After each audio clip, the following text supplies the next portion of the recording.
Hello everyone. 17 दिसंबर को अपना prelims है 2023। अभी तक जब से सिलेबस बदला है 2020, 2021 और 2022, मतलब ऑलमोस्ट 3 ईयर के अपने पास पेपर हैं। हम बहुत अच्छे से अब एनालाइज कर सकते हैं कि किस तरीके से चीज़ें पूछते आई है एमपीपीएससी में। देखिए, हर कोई स्ट्रेटेजी में बोलता है यूनिट 135 कर लीजिए, 30 नंबर का ये होता है, फिर उसके बाद यूनिट 9 कर लीजिए, 10 कर लीजिए, 50 नंबर ये हो गए, फिर उसके बाद ज्योग्राफी पॉलिटी ऐसे करके चीज़ें चली करिए। लेकिन हम इस बार जो स्ट्रेटेजी वीडियो बनाए, मैंने भी पहले वीडियो बनाया हूँ, वो उसको आप ज़रूर देखना। उसको 2x की स्पीड में फटफट देख लेना क्या कॉन्टेक्स्ट कहना चाह रहा हूँ मैं उस तरीके से।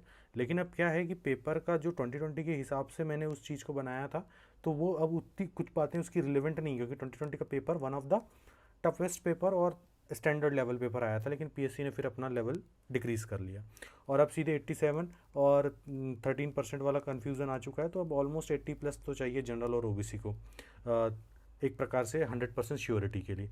तो अब किस तरीके से चीज़ों को करना है ये समझना है। तो मैंने क्या सोचा कि एक वीडियो बनाने से कोई फ़ायदा नहीं है। सबसे पहली बात, हम यूनिट वाइज चीज़ों को लेके चलेंगे, एक सीरीज़ बनाऊंगा मैं, इस पूरी कोशिश करूंगा जितनी बन पाए। इसलिए मैंने स्टार्ट कर रहा हूँ सबसे कंफ्यूजिंग सीरीज़ यूनिट 7 अपनी, जो सबसे कंफ्यूजिंग, क्योंकि बहुत सारे पेपर्स का एग्रीगेटर, सब्जेक्ट्स का एग्रीगेट बनता है ये। जैसे कि यहाँ पे इन्वायरमेंट आ गया, यहाँ पे बायोलॉजी आ गई, यहाँ पे क्या कहते हैं कि अपना एग्रीकल्चर आ गया, यहाँ पे हेल्थ प्लस क्या कहते हैं कि डिज़ास्टर मैनेजमेंट आ गया, यहाँ पे टेक्नोलॉजी के इंस्टीट्यूशंस आ गए और यहाँ पे बेसिक साइंस आ गए। तो अपन समझेंगे कि यहाँ पे किस तरीके से प्रायोरिटी देना है। जैसे इंस्टीट्यूशन से एक क्वेश्चन आना ही 100%, मैं दिखाऊंगा कैसे आता है। न्यूट्रिशन और ह्यूमन बॉडी बायो पोर्शन से एक क्वेश्चन आएगा ही, और क्या कहते हैं कि पोल्यूशन और डिजास्टर मैनेजमेंट से एक क्वेश्चन आएगा ही। अब देखो, इस यूनिट से 8 to 9 क्वेश्चन आते हैं, है ना। और ये 100% आप इस एक्यूरेसी से कर नहीं सकते, क्योंकि कुछ क्वेश्चन बाउंसर आते हैं और उन क्वेश्चंस के लिए हम अपना दिमाग ख़राब करेंगे नहीं। हमारी कोशिश रहेगी यहाँ पे 70 to 80% एक्यूरेसी लाने की, वो भी मिनिमम एफर्ट्स के साथ, क्योंकि ये बहुत वास्ट और बहुत फैली हुई यूनिट है। तो पहले अपन पेपर्स को एनालाइज करेंगे किस तरीके का है। तो देखो, ये इन्वायरमेंट वाला सेक्शन ये हो गया, इतना वाला पोर्शन इन्वायरमेंट का सेक्शन हो गया। फिर उसके बाद एक सेकेंड, फिर उसके बाद यहाँ पे बायो वाला सेक्शन हो गया अपना। फिर उसके बाद यहाँ पे साइंस इंस्टीट्यूशंस हो गए। तो मैंने इसको इस तरीके से ब्रेक करा है 3 पार्ट में, कि बायो में साइंस वाला पोर्शन, इंस्टीट्यूशन वाला कैसा और इन्वायरमेंट वाला। अब देखते हैं कि कैसा है। अब देखो, इन्वायरमेंट वाला पोर्शन है, आप 100% रिलाय करो। एक 120-130 रुपये की आती है घटना चक्र, और पतली होती है। क्यों मैं बोल रहा हूँ इसको इंपॉर्टेंट, देखो एक बार तो ये क्वेश्चन ये भी इजी था, 2021 में आया नहीं। ये दोनों क्वेश्चन बहुत रद्दी थे, यानी इन्वायरमेंट से क्वेश्चन आया तो 100% अपन एक्यूरेसी ला सकते हैं। और इसका सोर्स क्या हो जाएगा, घटना चक्र। मैं क्यों घटना चक्र पे जोर दे रहा हूँ, क्योंकि जो जियोग्राफी वाली यूनिट है, यूनिट अपनी 4 है ना, यूनिट 4 में नेशनल पार्क करके दिया हुआ है। नेशनल पार्क वाली चीज़ और conventional non conventional energy sources, तो वहाँ से 1 से 2 क्वेश्चन आता है।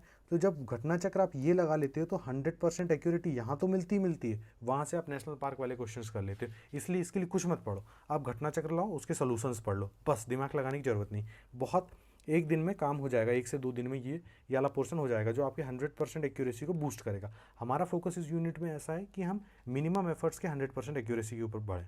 उसके बाद देखो, ये ह्यूमन न्यूट्रिशन, ये वाला पोर्शन से क्वेश्चन 2 से 3 आते ही आते हैं।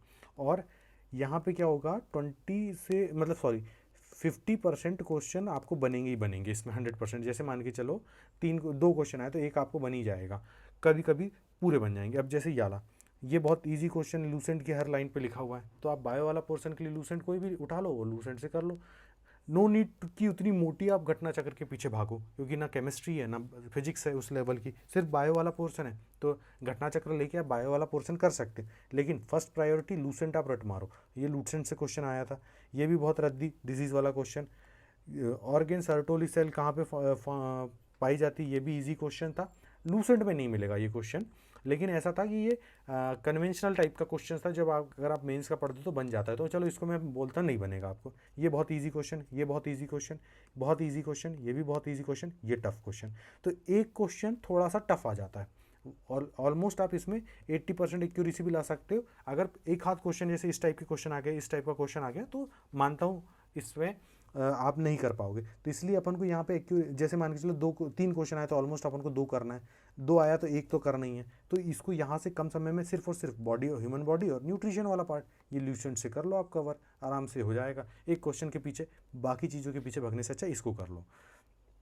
अब जैसे important scientific research institution and achievement, अब देखो नेशनल इंस्टीट्यूट ऑफ वायरोलॉजी कहाँ पे, ये पूछा ही लिया। यूनिसेफ का हेडक्वार्टर, WHO कब बना, इसरो का फुल फॉर्म, FOA मतलब फूड एंड एग्रीकल्चर वाला, मतलब ये आगे वाले इससे भी मान सकते हैं, लेकिन इंस्टीट्यूशन वाली चीज़ मैं इसलिए बताना चाह रहा हूँ कि लूसेंट में इंस्टीट्यूशंस की लिस्ट है, कहाँ पे इनका हेडक्वार्टर सिर्फ है, कब बने और इनका क्या कहाँ पे हेडक्वार्टर और फुल फॉर्म पूछ लेगा। तो साइंटिफिक रिसर्च इंस्टीट्यूशन जैसे इसरो हो गया, DRDO हो गया, बार्क हो गया, ये तो कर ही लो। इनके प्रेसिडेंट मतलब चेयरमैन कौन है, कब बने, ये तो करना ही करना है, तो इससे ही क्वेश्चन बन जाएगा। ये वाला पोर्शन करना ही करना है, इससे अपन मतलब बहुत कम एफर्ट्स में काम बन जाएगा। इसके लिए भी लूसेंट से काम हो जाता है। उसके बाद ये food and product, food processing and pollution. अब मेरा यहाँ फोकस से ज़्यादा यहाँ पे आता हूँ मैं, क्योंकि इससे एक क्वेश्चन कैसे आता है दिखाता हूँ आपको। डिजास्टर मैनेजमेंट, भोपाल डिजास्टर कब हुई, और ये पॉल्यूशन का इटाई इटाई, मतलब एक क्वेश्चन आया ही आया ना। तो ये बिल्कुल बहुत आसान से, अरे यार पॉल्यूशन किस चीज़ से हो जाता है और डिजास्टर मैनेजमेंट के लिए करनी क्या, थोड़ा सा काम है, काम हो जाएगा। ये भी लूसेंट से काम हो जाएगा और नेशनल डिजास्टर मैनेजमेंट वगैरह के गूगल से कर लो या फिर कुछ भी कोई और परीक्षा दाम की आती वो ले लो। तो छोटी छोटी चीज़ों के लिए इससे काम हो जाएगा। सोर्स से पीछे भागने से अच्छा मैं ये आपको बता रहा हूँ कि ब्रेक करो पूरे यूनिट को, कैसे ब्रेक कर सके। अब जैसे ये बाउंसर क्वेश्चन था, छोड़ो, ये बहुत इजी क्वेश्चन है, हर किसी को पता था।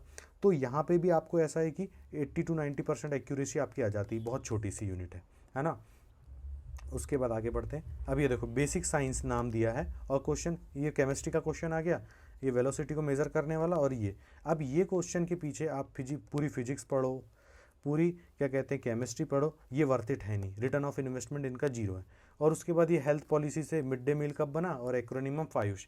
तो ये अब मैं आपको बता रहा हूँ कि इससे आपने पेपर एनालिसिस कर लिया, आपको समझ में आ गया कि सबसे ज़्यादा इंपॉर्टेंस किस चीज़ की, सबसे ज़्यादा इंपॉर्टेंट किस चीज़ की आपको समझ में आई। अरे भैया इस चीज़ की है, ये छोटी सी चीज़ें काम बना देती हैं हमारी, ये हम पढ़ लेंगे, घटना चक्र लगा लेंगे इसकी, तो हमारा ऑब्वियसली बात है 8 से 9 क्वेश्चन आते हैं हमारे, हम तो ऑब्वियसली बात है हम 5 तो कर ही लेंगे।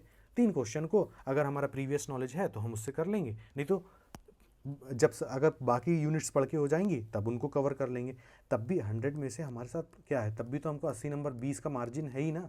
उसमें भी 3 क्वेश्चन डिलीट मान के चलो, बचे 17 में से हर यूनिट से 2 क्वेश्चन भी लेके चलोगे तो आपके ऑलमोस्ट 15-16 क्वेश्चन आपको छोड़ना ही पड़ेगा। अब इसके पीछे भागो तो आपको इस तरीके से यूनिट्स को ब्रेक करना पड़ेगा, तभी चीज़ें आपको समझ में आएगी, नहीं तो आप फंस जाओगे।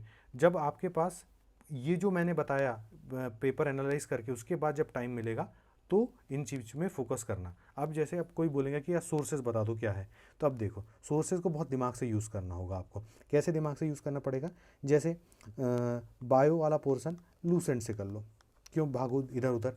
फिर उसके बाद इंस्टीट्यूट वाला पोर्सन वो भी लूसेंट से कर लो, क्यों इधर उधर भागो, है ना। फिर उसके बाद बात आ जाती है कि हमारा कौन सा पोर्सन बचता है, एग्रीकल्चर वाला, है ना, पॉल्यूशन वाला, पॉल्यूशन भी लूसेंट से हो जाएगा। अब जितनी भी रैंडम चीज़ बचती, इन्वायरमेंट के लिए मैंने घटना चक्र बता दिया। अब बाकी जितनी भी पोर्शन उसमें बचते हैं उसके लिए क्या करो, परीक्षा धाम की, चाहे हिंदी मीडियम हो चाहे इंग्लिश मीडियम, सेकंड एडिशन वाली किताब ला लो, और ये जो नन्हे मुन्ने टॉपिक हैं उनको बस वहाँ से रीड कर लो। इससे आपकी यूनिट 7 ऑलमोस्ट कवर हो जाएगी, क्योंकि ये स्कैटर्ड है, किस तरीके से चीज़ों को ले जाना है ये आपको समझ में आएगा।